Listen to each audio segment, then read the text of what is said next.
That was indeed a lot of food for thought. Jasjeet, thank you for that. Before we head into lunch, there's a little more segue that we'd like you to wait for, a lot of which the previous panel alluded to. Sustainable value chains, decarbonizing systems, and just bringing a lot more accountability into this process. And for that, I'd like to request Nicole to once again take the stage and share her views with us. This is going to be the keynote that we have before lunch. Just reintroducing Nicole to all of you. She is the founder and executive director at Canopy, brings with her an illustrious experience of over 3 decades, and has been at the forefront of bridging the gap between business and environment by creating a market for ecologically viable alternatives to unsustainable products, which we just spoke about, that so often originate in these vital forests. Nicole has been an advocate of positive climate action and catalyzing next-gen alternatives. We are also grateful to her and the entire Canopy team for their generous support towards Prabhav. So as we dive more into this session post-lunch as well, where we speak about the role of alternative materials, inviting Nicole on stage to share her thoughts and her journey with Canopy.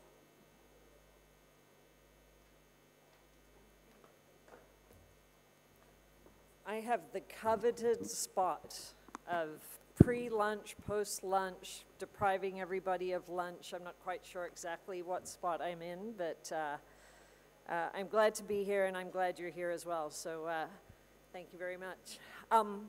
So I'll just do a test for the people at the back, because I know that when the back door is open, it's actually quite noisy. Can you hear me at the back? I'll take that as a yes. So before I start in with my comments, I just wanted to say how fabulous it is to be here with such a fantastic community of people who are dedicated towards creating positive benefit for people and planet. It's uplifting. And in a world that is often cynical and where investment is geared towards sole individual benefit and gain, where individuals' efforts and labors are constantly being undermined and minimized, and the environment is seen as an externality to be exploited. It really is refreshing to be in a group of such like-minded people, and I'm grateful to the IIC for gathering such wonderful minds and well-deployed money. So I'm going to start a little bit as an occupational hazard. Perhaps I'm a professional tree hugger. And so I'm going to start with our connection to forests. And so if we all just take a moment and take just a deep breath together, we'll just take a deep breath in and out. And that is our relationship with forests. The day that you were born and drew your first breath, your relationship, your lifelong relationship with forests commenced. Forests that thrive across continents, every continent except for the poles, are our safeguards against climate change and biodiversity. They breathe in carbon, they fix it in the trunks and their leaves, and they send it into the soils and store it like a giant bank account, savings account, mitigating us against the ravages of the climate crisis. But forests and each tree that within a forest also breathe in carbon and breathe out oxygen, which is a vital ingredient for our survival as well as for those that we share this planet with. And so from the first day when we took our very first breath until our end when we draw our very last, we are in an intimate and a really beautiful relationship with forest ecosystems, forests that are near home and those that are on the other side of the planet. And my organization, Canopy, is a solutions-driven, not-for-profit organization. We work to protect the world's forests, species, climate, and help advance frontline community rights. And we do that by transforming the supply chains that currently drive deforestation and forest degradation. We have a particular focus in the marketplace. Our model of change is based on the business adage that the customer is always right. And as I mentioned on the panel, we work with just under 1,000 large corporate customers of paper, paper-based packaging, and wood-based textiles like rayon and viscose.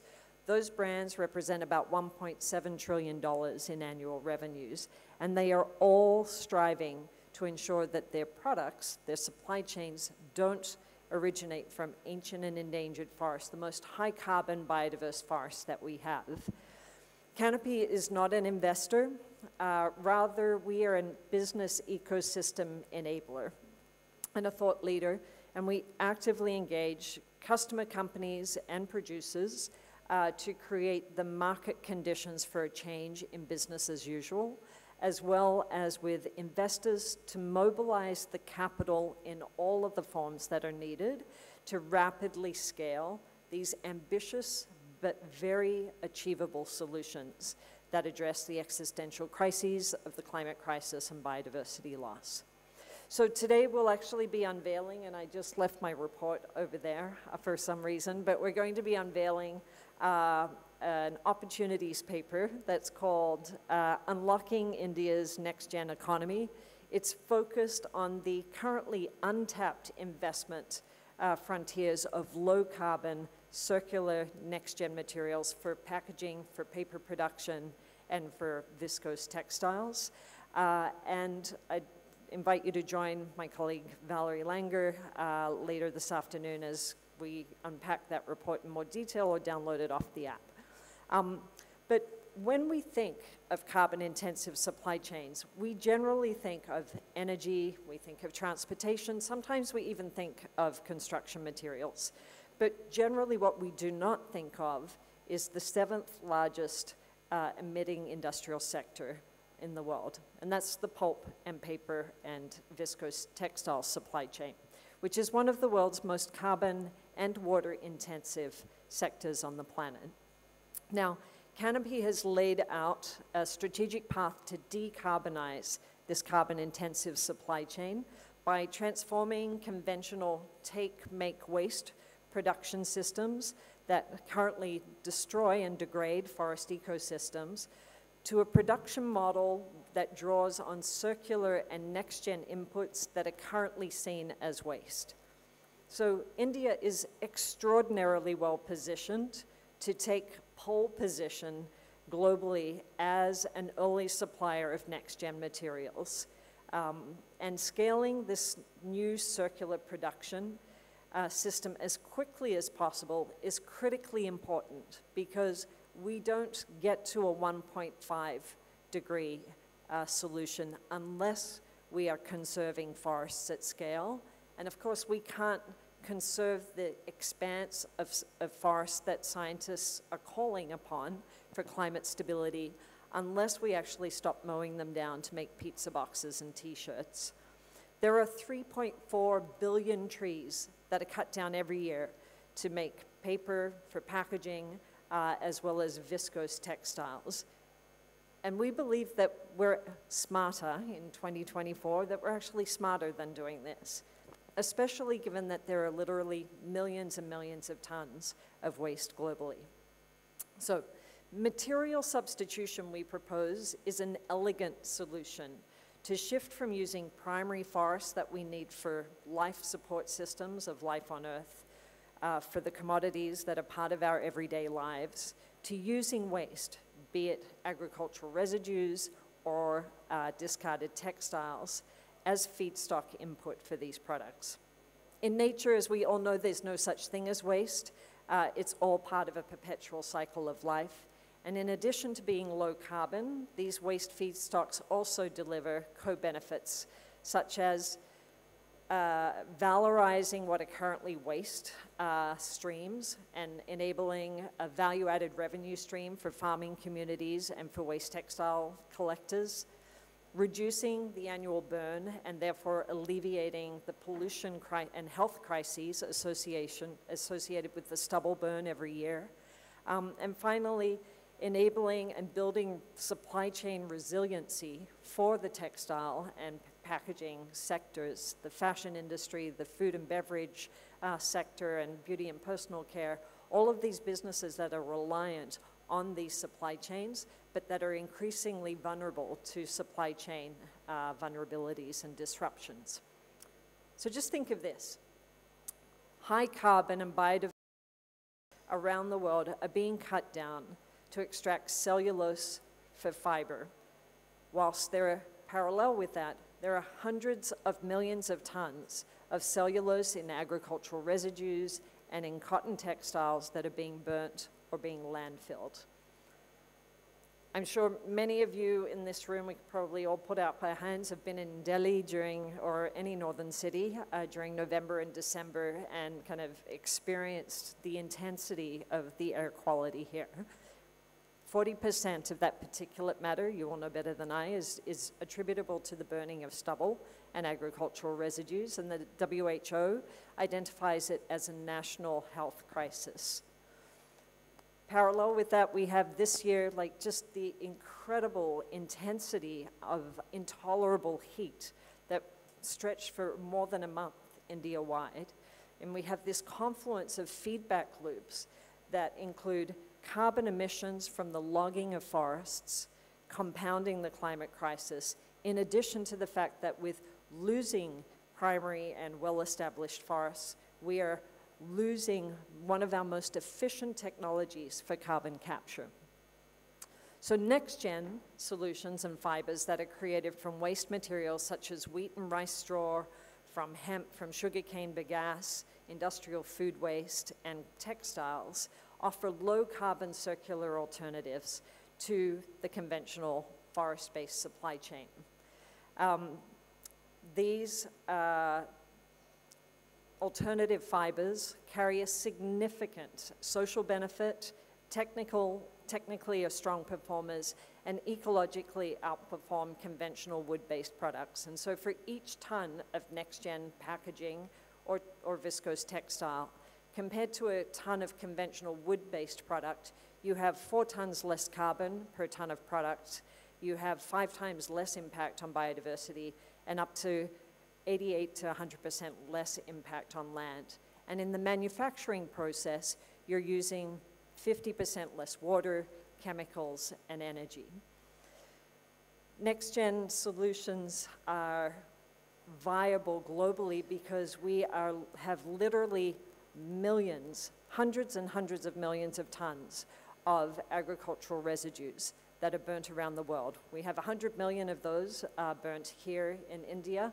On the textile side, we have tens of millions of tons of discarded textiles, of which almost 8 million of that is here in India. And even though almost half of the textile residues in India are recycled, it's currently being downcycled, and so there's a loss of value and a loss of capturing that fiber for future. And so we're currently squandering solutions and investment returns that are literally at our fingertips. And so Canopy is working towards securing and bringing online 60 million tons of next-gen pulp capacity over the next decade to feed into these low-carbon, as Prashant was saying, the desire to have low-carbon circular materials on market at scale. They will help both with material decarbonization as well as biodiversity protection.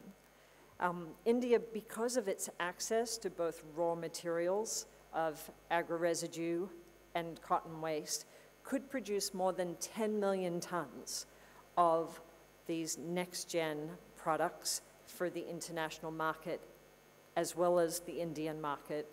And in doing so, by being an early mover into this space, India could very easily become a preferred sourcing region as companies and jurisdictions globally increasingly look for circular and low-carbon products.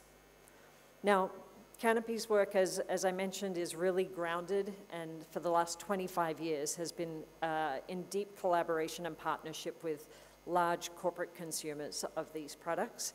And so we're very conscious of the fact that there is a significant gap between market demand for and the supply of these low-carbon materials. Canopy works with just under 1,000 brands, and they're as diverse as H&M and Gucci, Flipkart and Ben & Jerry's, the ice cream favorite, publishers like Penguin Random House. They all have in common that they want to be decarbonizing their supply chain, and they recognize that the raw materials that their products are from are an essential part of that transition. It's not just the energy sources that power their businesses. All of these companies want their viscose textiles, their paper, their packaging to be free of high carbon and high biodiversity value forests, and they want it to have increasing percentages of circular and recycled and next-gen materials. And so I'm talking about a multi-billion-dollar global market that is signaling to their supply chain that it wants to shift from take-make waste production model of business. We have brands like Zara who have published very ambitious circularity targets for 2030. They're not alone, and the market is primed and ready. And so the challenge now really is about how do we create enough supply at scale? And so for you as investors, this means that there's an incredible opportunity as the market starts to pull and the conventional supply chain and the innovation pipeline start to shift. But currently, 73% of climate finance capital is going towards energy, transportation, and the building sectors, which is not a bad thing, don't get me wrong, but we have less than 3% of climate finance going into the manufacturing space. And this is a huge industrialized sector that is on the cusp of this transition, and it needs a blended stack of finance to be able to make that transition. So we've estimated that decarbonizing the commodity pulp sector globally is going to require an infrastructure transition that will carry a price tag of about $78 billion over the next decade. To feed these low-carbon raw material mills, it's going to require aggregation systems of agricultural residue and textile waste, as well as the industrial assets and infrastructure to process them.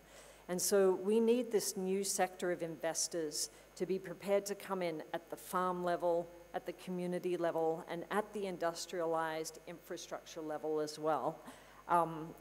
And in India, we foresee that the financing need will be $13 to $15 billion to build the infrastructure here so that India can take advantage of both the technical expertise as well as the global positioning that it already has within the textile industry, and the fact that there is this abundance of kind of availability of fiber. Now, of course, all forms of capital are going to be important, and as we've heard over the last day and a half, blended capital will be also very important. As an ecosystem enabler, Canopy sees that the solution pipeline and market needs are ready to coalesce here in India with a $2 billion kind of proof of concept investment vehicle. This investment vehicle can accommodate a diverse capital stack to accelerate the level of financing into India's transition of becoming a next-gen paper and textile powerhouse globally. And we look forward to working with many of you to create that right structure and blend. So I think there's been a lot of talk over the last day and a half about how our world needs all of us to be stepping up in different ways, with bolder tickets, with more catalytic capital to de-risk conventional investments, with cohesive strategies to decarbonize not just parts of our kind of supply chain, but entire sectors, because solutions need to be built out at a pace and at the scale that the ecological realities that we're grappling with dictate. And so a concerted industrial development strategy that aligns technology, feedstock supply, national and global policies, skill development, and investment to address the urgent issues of climate, of pollution, of poverty, of biodiversity loss is definitely a compelling one, and India is very uniquely positioned on all of those sets. And so a focused and early infusion of climate finance into both the innovation side of things as well as infrastructure will simultaneously build up the next-gen feedstock delivery and pulping capacity. This will support decarbonization in two key industrial sectors, paper and textiles, through material substitution, and create an opportunity for India and several other nations in the region to take global leadership in a world that is desperately looking for solutions. Now, we're often told, at least I've been told, that supply chains change slowly, they change over decades, but we don't have that luxury. And our experience at Canopy with working with brands as well as viscose producers is that the viscose supply chain has shifted out of sourcing or is transitioning out of sourcing from ancient and endangered forest in years rather than decades. And I think COVID showed all of us that really with the right motivations, supply chains can actually change overnight. And so we look forward to working with you, our continued partnership with the IIC, to accelerate the scale of change and doing that to make this vision of India becoming a world leader in low carbon and circular materials production a reality. Thank you very much.